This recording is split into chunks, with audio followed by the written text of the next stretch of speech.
বেতন আমরা পাইনি, বিনা বেতনে শিক্ষা দিতেছি। আমি এই স্কুলে প্রতিবন্ধী একটা স্কুল করছি, নিজের টাকা পয়সা খরচ দিয়া ঘর উঠেছি নিজের টাকা দিয়া, এবং শিক্ষকদেরকে কিছু কিছু সাহায্য সমিতি করছি। কিন্তু এই প্রতিবন্ধী যে শিক্ষার্থীরা, এদেরকে আমাদের যে টিচাররা যে শিক্ষা দিতে আসে খুব কষ্ট ক্লাস করিয়া এক সবাই ঘৃণা করে সমাজে। কিন্তু আমাদের এই শিক্ষকদেরকে এই প্রতিবন্ধী ছাত্রছাত্রী টিচিং দিতে আসে এবং শিক্ষা দিতে আসে, এরা খুব কষ্ট করিয়া কোনো ভালো বর্ধিষ্ঠ যারা লোকেরা এরা খুব ঘৃণা করে। এদেরকে কষ্ট ক্লাস করিয়া তাদের অনেক পরিশ্রম করিয়া এরা শিক্ষা দিতে আসে আমার টিচারেরা। আমরা বিগত স্বৈরাচার সরকারের আমলে অনেক কিছু দাবি করছি, কিন্তু কোনো কিছু দেয় না।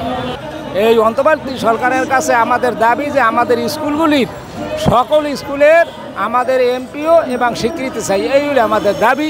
আর আমার যে শিক্ষক স্টাফ যারা আছে, আমরা প্রতিষ্ঠাতা যারা আছি, যে কোনোরকম আমাদের শিক্ষকদের সংসার চলতে পারে, এইটা আমাদের অন্তর্বর্তী সরকার ডক্টর ইউনূস স্যারের কাছে আমাদের একমাত্র দাবি। আর কোনো বেতন আমরা পাইনি।